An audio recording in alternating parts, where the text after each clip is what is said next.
Good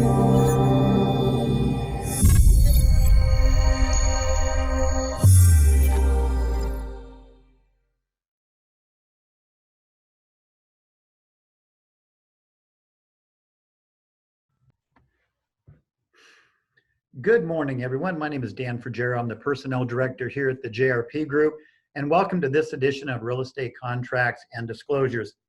Here at the JRP Group, we're putting together a library of just short videos of the contracts and the disclosures that we use, pretty much in our daily business. One thing that we definitely want to share and emphasize is for you to talk with either your broker, your sales manager, or your legal team to ensure that the contracts and disclosures that you're filling out are being done correctly. What is our main emphasis is just to go line by line and give an overview as to the contracts that we deal with on a regular basis. And today we're talking about the Real Estate Residential Listing Agreement itself, otherwise known as the RLA. And just kind of going line by line, we have the date prepared of our contract. And then the next line down is we're actually getting into the sellers of the property itself. Who are the owners of the property, who intends to sell, and mainly is who are the individuals and the persons who have the authority to list and sell the property.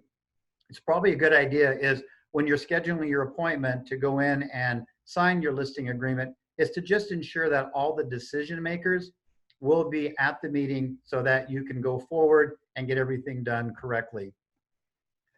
The next down is employing and granting to whom? Well, that's going to be the real estate firm itself. So here we're granting to the JRP Group and or the name of your brokerage. You're going to be the brokerage who's going to be representing the sellers in the transaction. And now we have the beginning and ending date of the listing agreement. So the importance of this is you have a start date, and more importantly on the ending date is if you get into a situation where you're going to have to demand for a compensation or a commission to be paid, you always have to have an ending date on the contract. So the importance here is we have our ending date on our listing agreement. And the next thing we have is the property itself. So we want to make sure that the address of the property is correct. We have the proper county, we have the proper zip code. And the next thing is the parcel number itself, the APN. So what's really important about this is as you move forward and you get a contract for purchase, this APN will be used as a property identifier. So you want to make sure that this APN is definitely correct. If you're going to be listing and the home is a manufactured home, or if it happens to be being sold as probate, then what you'll do is if it's a manufactured home, you'll click on that box and there's a form that will automatically populate in your CAR forms. And also if this is a probate, again, you'll see that it automatically populates.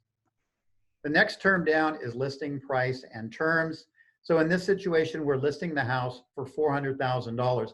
So the thing to look at here, if we want to do two things. One, we want to put it into numbers form. And then also we want to ensure that we put it into a written form so we have both numbers and a written form itself. Also, what's really important to note is making sure that if there's any terms that's going to affect the sellability or marketability of the home, this would be one of the places to put this is under listing terms. The next item down is going to be the compensation to brokers. So we're asking that the seller is going to agree to pay to the broker either it's going to be a percentage or it's going to be a flat fee dollar amount. So in this particular case, we're going to be having a 6% commission that's going to be paid, or let's say, for example, there was a dollar amount that was going to be involved. You may want to put the flat fee dollar amount in there. One item of very note here is any provisions must be printed in not less than a 10-point bold print. Items number 3A1 starts talking about when you bring a buyer that is willing, able, and ready, and if for any reason the seller were to back out, however, you have earned your compensation, then there is the possibility that you would be able to go in and possibly arbitrate to receive your compensation that you have earned in full. The second part on 3A2 is, let's say, for example, within 90 days after the listing has expired, you want to submit a list of names of all of the people that you've shown the property to the owner. And the reason for this is, in the event the owner were to go back to one of the parties that you had shown the house to, and they said, hey, it's no longer listed, I'd like to go ahead and try to negotiate a purchase contract with you, you would at least be able to go back and say, look, I brought that particular buyer in, and I should be entitled to a commission because I did provide to you, as per the contract, a list of names. If there's any additional items that you're asking the seller to pay for, then this would be the point to put that in. For example, if you wanted to have your TC fee paid or something along those lines, you would have that noted. The next item down is for MLS reasons. So what you'll be letting the owners of the property know that you're going to be putting this into the MLS and that you're going to be participating in the compensation. So up here, we had said that we're going to be putting in for a 6% commission. So here we're saying through the MLS, that's going to be split 50-50. So 3% of that would be going to the cooperating broker. Again, if it's either a 3% or a dollar amount, whichever one would apply.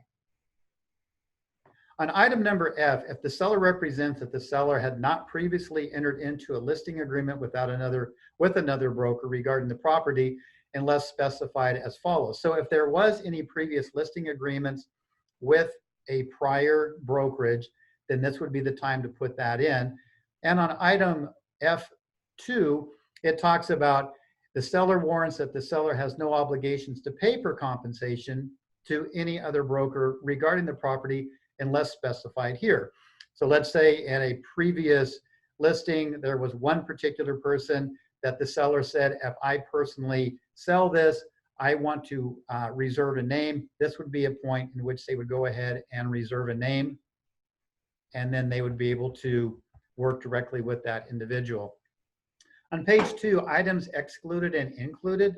So items that might be excluded would be any family heirlooms, for say chandeliers, if there's any type of fixtures that were specifically put in that it's something that was very important and the seller wants to keep that.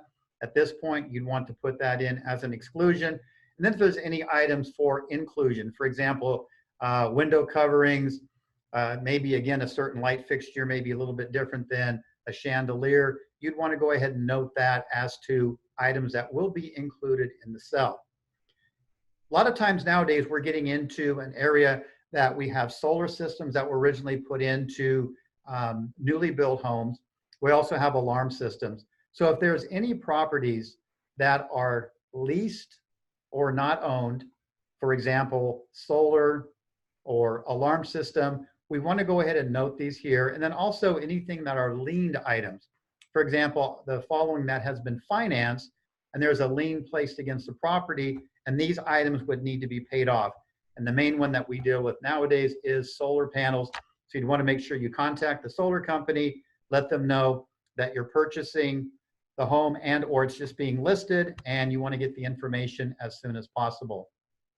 Under the multiple listing service line, it's which MLS are you part of? You want to go ahead and notate that as well.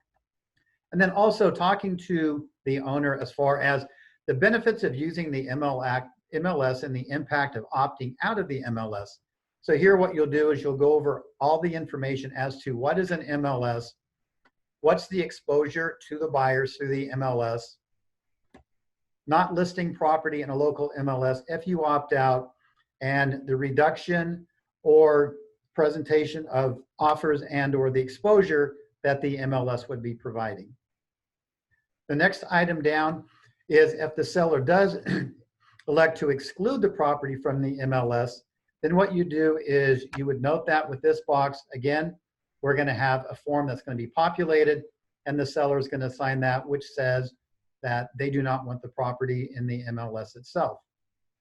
There's a lot of representation that the seller is going to be making.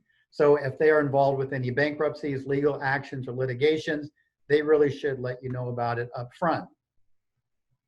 There's a lot of duties involved with the brokers and the sellers. And let's say, for example, under investigations and reports, which is item number C, if the seller is going to agree to any of the following: structural pest control, property inspections, or let's say they've already done any of the inspections, what we're going to do is we're going to turn those inspections and reports over to our buyer. We also might want to put those onto the MLS itself. So as a cooperating broker is looking at your MLS listing, they're going to be able to see the reports and inspections that you already have.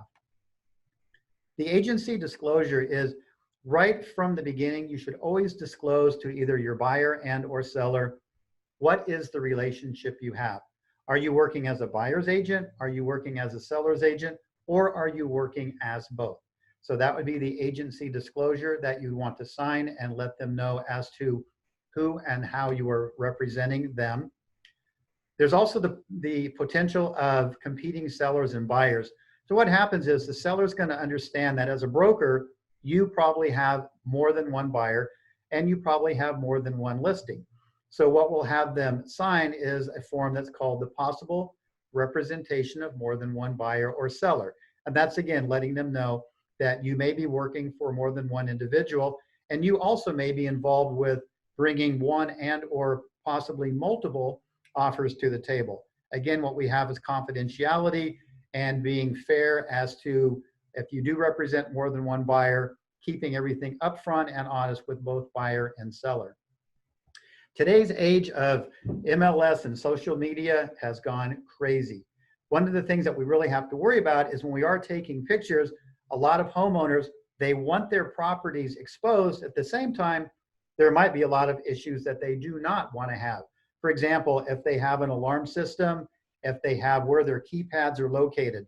Let's say on that heirloom issue is maybe there's some type of very expensive, the chandeliers or the light fixtures or what have you, that they would prefer that somebody not actually see. So what you want to do is talk with your owners and say, you definitely want to get maximum exposures on your pictures. However, once we submit the pictures to MLS and they go to these third-party sites, for example, like Zillow, what have you, we have no control over what happens with the pictures. So if there's any pictures that your owners do not want posted, now's the time to be able to go over and talk with them and have a great conversation with them about that. Putting a lockbox on the property, again, that might be something that as you're negotiating, somebody may say, I do not want a lockbox. I want to have it be a for sale by appointment. Now's the time to go ahead and acknowledge that the person does or does not want to have a lockbox. And then also, if the seller instructs the broker as far as taking pictures, to keeping it limited to just individuals, for example, an appraiser or an inspector, we can do that as well. If the owner does not want to sign on the property, then again, we're going to check this box and it's going to say that we do not want a sign on the property. So please ensure that at all times, if there's anything that could materially affect the sellability, or please ensure that anything that could alter or delay the property being sold to a ready, willing, and able buyer is fully disclosed to all interested parties. You do not want to get into escrow and at that point find out that the seller actually needed to, let's say, find a replacement property to sell their home. We want to make sure that we provide all of our information up front. And then we get down to the ownership and title. Again, we're going to acknowledge the property. The party signing is its legal owner. We have our signature lines for the parties that own the property. We have our signature lines of the real estate group. If there are additional brokers, if there's two brokers with different companies that are co-listing, again, we're going to acknowledge, and then we will be able to move forward. So again, what we're looking to do is just give an oversight of our line-by-line contracts and disclosures. We appreciate it. Thank you very much.